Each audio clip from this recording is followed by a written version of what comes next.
Alright, so this is going to be the final video in the series. For this video, you should go ahead and queue up my PowerPoint that I provided on Black history and protest and politics in the United States. Now, give you a moment, you probably want to pause the YouTube video and pull that up. The first slide that you're going to see is going to be an ancient map of Africa. A lot of the different kingdoms that are spanned out around there. We begin here because this is where you really have to begin to understand a lot about Black history and culture. Right? A lot of what we have in our Western civilization, a lot of the concepts that came down to the Greeks and Romans really start in ancient Egypt and ancient Nubia. Right? If you want to go ahead and go forward to the next slide, slide number 2, you'll see here the Egyptian legacy. Right? They're very well known for the Great Pyramids, but Egypt and Nubia, these are also some of the first agricultural civilizations, right? They're also the first people to have spiritual concepts of rebirth, man in the image of God, and judgment after death, right? These kind of concepts would later work their way into Judaic religions, right? Meso-Judaic religions. They're going to be credited by the Greeks as having invented geometry, right? If you read the writings of Miles or Herodotus, they refer back to Egyptians as not only inventing geography, but also a lot of the first universities that these Greeks went and studied at. Obviously, they invented the first known form of writing known as hieroglyphics. Right. Furthermore, right, African folks, I think one of the things that's important to point out, were really the first people to sail across the Atlantic Ocean. Right. So there's a lot of evidence of this. If you want to go ahead and jump forward to the next slide, slide 3, Africans across the sea. Right, it talks about a few different things, right? First of all, when Columbus comes back from discovering the New World, right, he stops and he talks to the Portuguese king, right? The Portuguese king cuts a deal with the Spanish and he says, look, everything east of this line will belong to Portugal, and everything west the Spanish can have, and we won't fight over it, right? Now, the Spanish take this deal for sure, right, because Columbus is convinced that he's found Asia. Portuguese king, however, thinks otherwise and thinks that he hasn't found Asia and he's found the Americas, right? Found some other body of land, and therefore there's going to be a lot of stuff to the east of what he found, right? He knew this because the Portuguese had already established colonies in Guinea, right? And the Africans there had told them that they knew that there was places there west across the sea, all right? When you read the Spanish sailors' travel logs, right, those especially who embarked with Cortez or disembarked with Cortez, they talk about the presence of African goods amongst these American Indians. Right? If you read actual court documents from Mali and Cairo, they both state that an expedition sailed west from Mali in 1311. Right? A giant expedition. But beyond that, there's lots of evidence that actually probably Egyptians or Nubians were the first to reach the Americas, maybe as thousands of years before Christ was born. Right? What evidence of this? A guy by the name of Thor Heyerdahl built 2 ships in the late 1960s and then early 1970s. Ra 1 and Ra 2. These were ships built out of papyrus reeds based off of Egyptian documents and built off of Egyptian methods. Right? He threw those boats, one and then the second one after the first one disintegrated, into the ocean off the coast of Morocco. And the Ra 2 was actually able to sail all the way from Africa across to the Americas. Right? The currents there run along the equator, Africa to the Americas, north along the American continent, and then back to Europe once it reaches the northern Atlantic. Right? This is the opposite of what you see in the Pacific, right, where the water flows down from Alaska to the south and then pushes from the Americas in the other direction. Right? This is why water in Alaska is going to be water in California is going to be so much colder than water on the same side of the coast on the other side of the United States, right? Because of where the currents is bringing that water from. All right. But anyway, so Thor Heyerdahl sails over here on the Ra 2, basically proves that it can be done. You can Google the Ra 2 if you want. You can go ahead and move forward to this next slide, right? This next slide is the presence of, these are stone heads found in La Venta, Villahermosa, Mexico, a state that's on the coast in Mexico, right? These appearance of these stone heads begin about 680 years before Christ, and you can tell by looking at it, it doesn't look very indigenous American, right? Beyond that, there's a lot of belief that these war helmets are Nubian, right? Right around 680 BCE, before current era, so about 700 years before Christ, you see in the Americas all of a sudden that the Olmecs begin also building pyramids. They begin using the color purple to indicate royalty. They begin the practice of mummification, right? They have a calendar that uses the same number of days in the year as the Egyptians do, right? So all of these things begin really in Mesoamerican culture right around this time. And it's thought that perhaps some group of Africans on accident, right, crossed the ocean and then had some influence here on Mesoamerican culture, right? If you want to jump forward to, well, I'm sorry, at this point you probably, let's see, if you had already jumped forward one from Africans across the sea and we're looking at the big stone head, now you can jump forward one more to the Holocaust of African enslavement, all right? This slide, when we're really talking about this, it's because it's not appropriate to call such a thing a slave trade, right? What it was millions and millions of people who perished, right, in this enterprise, right? And so to call it, you know, a genocide or a Holocaust is really the proper name for it, all right? Colonization of Africa begins in 1333 under the Portuguese.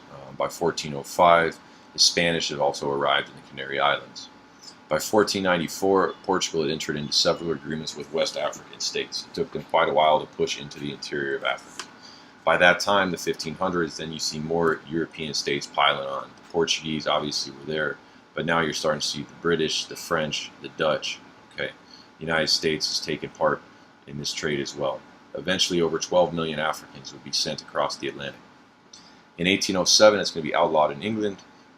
Europe outlaws it by 1814.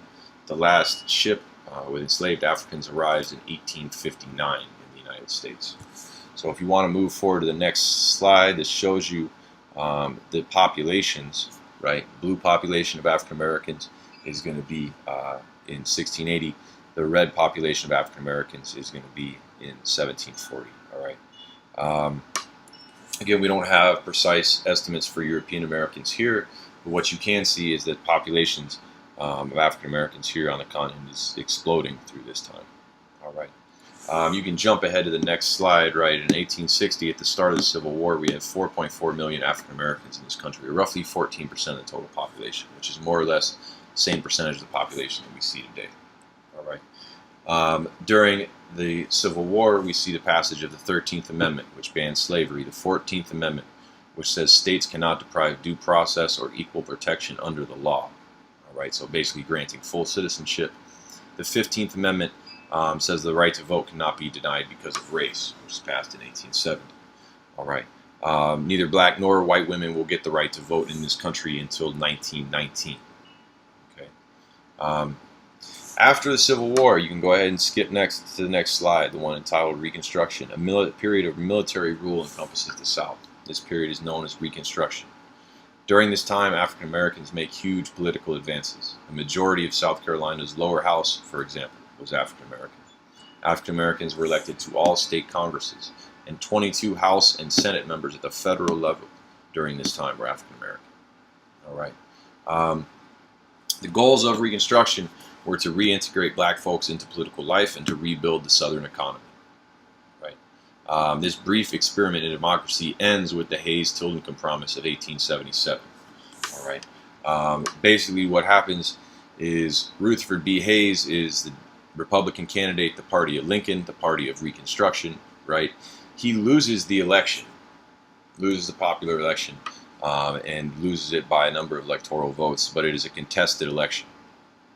All right, and so Tilden decides, and the Democratic Party decides, that they will give the White House to Rutherford B. Hayes in exchange for an end to Reconstruction. He pulls the federal troops out of the South, and this leads to what we will know, or what becomes the Jim Crow South. All right, this is going to be codified in the Supreme Court decision Plessy v. Ferguson of 1896 that rules separate versus equal is legal. Right. This gives rise to the beginnings of the KKK. This gives rise to sharecropping, the convict Lend-Lease program, right, whereby blacks are rounded up and sent back to those plantations as convicts now, arrested for not having jobs or on whatever treasonous whatever trivial crimes, right? So these things are going on. It also leads to the first organized protest movements, widespread protest movements of black folks in this country. All right, so if you want to jump to the next slide, right, this really begins us to talk about this era of contemporary black protest movement. And there's two main thrusts of this movement that we can see, right? Historically, we're going to talk about either accommodationism at this point in time or black nationalism. Okay. Over time, these two threads will move closer towards integration on the one hand and separation on the other, right? But traditionally in the United States, the thrusts of the black protest movements have either been towards integration or separation. All right. This first slide that we're looking at, right, is taking place. It's a photograph of a lot of folks in the Harlem Renaissance, right? Harlem Renaissance obviously occurs after a lot of black folks have fled the South, right, and migrated to Harlem, migrated to Chicago, created their own culture there, right? This should be recognized not as a migration, but a refugee crisis within the United States, right? As people flee the South and flee this political violence, right? The next slide, A Dream Deferred, is going to be a poem by Langston Hughes. What happens to a dream deferred? Does it dry up like a raisin in the sun, or fester and soar like a sore and then run? Does it stink like rotten meat, or crust and sugar over like a syrupy sweet? Maybe it just sags like a heavy load, or does it explode? There's a lot of things in this poem that you'll see recurring throughout the black freedom struggle in this country, right? A lot of these metaphors Dr. King are going to invoke, and a lot of the same violence that we see after King's death, right? The types of rebellion in the streets is already foreshadowed or forecasted in this poem here. All right, so if we want to jump one more slide further, right now we're going to go back a little bit and talk about these core components of these two different philosophies. The first, black nationalism, right? And again, this is going to be a more separatist philosophy. Martin Delany, who lived between 1812 and 1855, is largely regarded as the father of black nationalism, right? In 1852, he propounds this theory, right? If you want to jump one slide forward, you'll see Malcolm X, who was very much a black nationalist for much of his life, saying the political philosophy of black nationalism means we must control the politics of the politics and the politicians of our communities. All right. You want to jump back to that black nationalism slide. Marcus Garvey, right, basically did it for Africans, doing it for Africans was his kind of motto. He founded the Universal Negro Improvement Association, right? He bought a ship there. You can see it on the bottom right, the Black Star liner, and his point was really, look, we should take our own land, we should start our own country in Africa, right? We should do for ourselves and not wait for anyone else to do it for us, right? This was a mass organization at the time. Now, if you want to jump forward 2 slides to the one that's entitled Integration, right? There's really, on the one hand, this idea of Booker T. Washington, and this is really going to embody this idea of accommodationist philosophy, right? At the 1895 Atlanta exhibition, Booker T. Washington told a white audience that blacks and whites could be like fingers on a hand, right? United but separate and working towards the same purposes.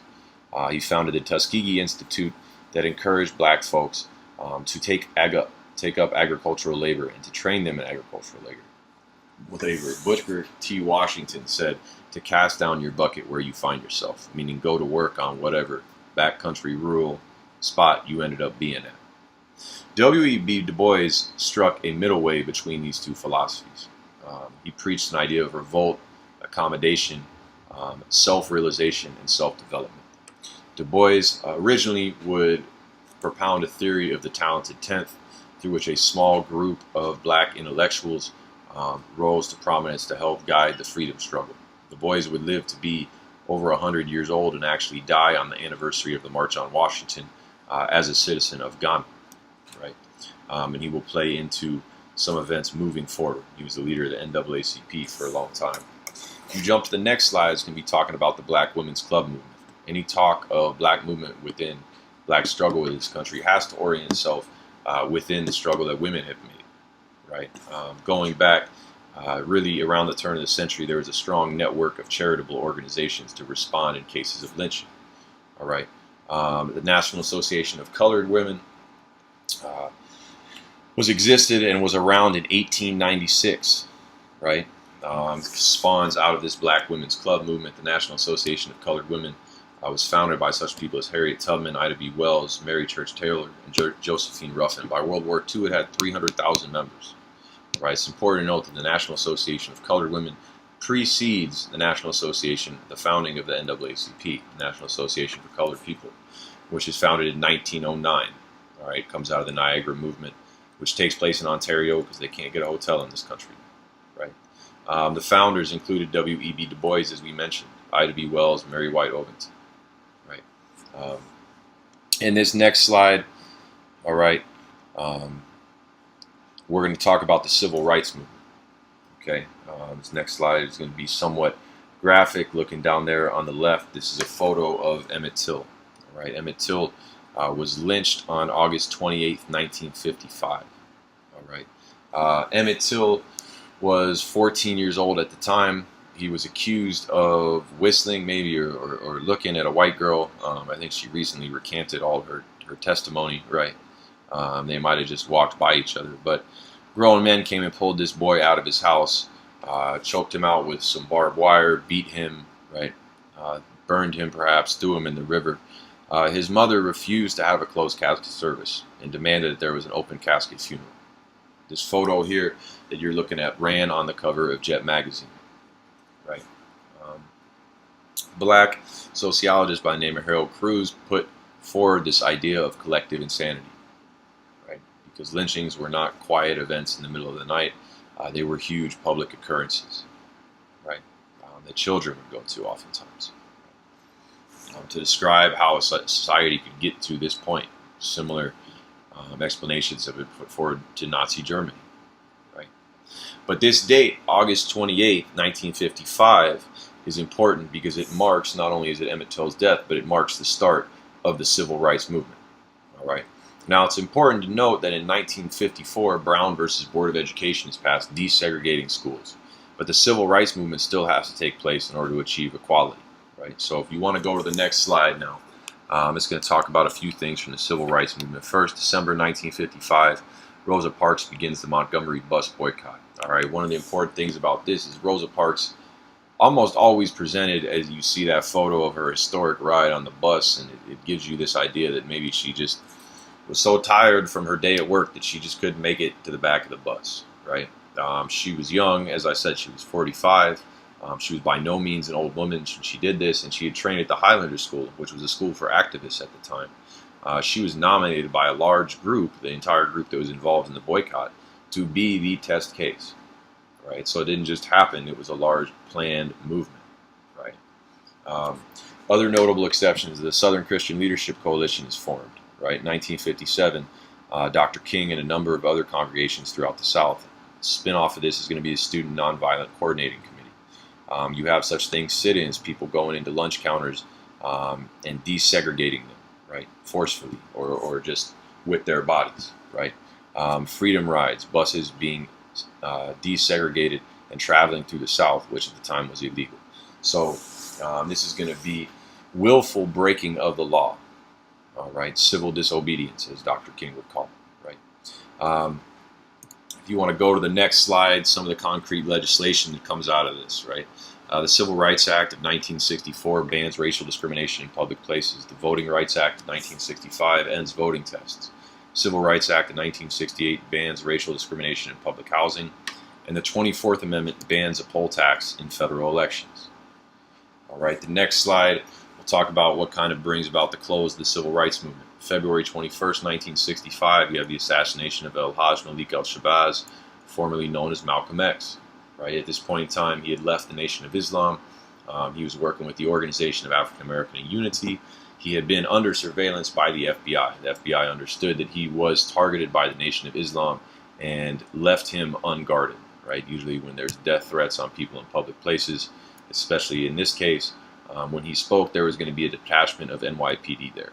That day, NYPD was moved down the block to allow the shooters to go about their business. Right, So February 21st, 1965, Malcolm X is assassinated. Martin Luther King Jr. is assassinated on April 4th, 1968 in Memphis, Tennessee. All right. This date, April 4th, 1968, marks the start of the Black Power movement. All right. So if you want to skip ahead to the next slide, you have one very notable group there of the Black Power movement, which is going to be the Black Panther Party on the left. Its two founders, Huey Newton and Bobby Seale, standing there. On the right, you're going to see Charles Hampton sit in front of the Black Panther Party offices of Houston, Texas, in the 1960s. All right, if you take a look at that next slide, you're going to see this Black Panther Party 10-point program. It is not explicitly black nationalist, right? Although they do want to do for their own community, they have moved past these economic and conservative programs of the black nationalists and are putting forth a much more socialist orientation here. All right. The last slide is going to be a photo, and it just says COINTELPRO, right? COINTELPRO was the FBI program that was used to take apart the Black Power movement and really black resistance movements. It targeted Dr. King, it targeted Malcolm X, right? It targeted a number of different people. By 1972, the majority of Black Panthers in the country were either FBI agents or informants, right? A lot of this violence was fomented by the Panthers, by the FBI. What this photo you're looking at is an example of this. There was a young man in his early 20s, Fred Hampton, who lived in Chicago, who was a Black Panther and had just organized a truce amongst the gangs and was trying to get them to organize in order to push back against the state and do for themselves, right? His bodyguard, Hampton's bodyguard, was an FBI informant and gave a blueprint of Fred Hampton's house to the Chicago Police Department. He also drugged Fred Hampton one night and left his home and let the police know what had gone down. The police kicked in his door, and if you look at this shot here, what you can see in this photo is all these bullet holes through a wall. The police kicked down his door, shot him through the wall, and executed him. Right? No charges were ever filed against any of the police, and killed him dead in his bed. This is a way a number of different Panthers went down during this time. Right? This brings us up through the 70s. Right? Obviously, we could talk about this for a long time. Time is somewhat limited. But again, if you have any questions, feel free to email me.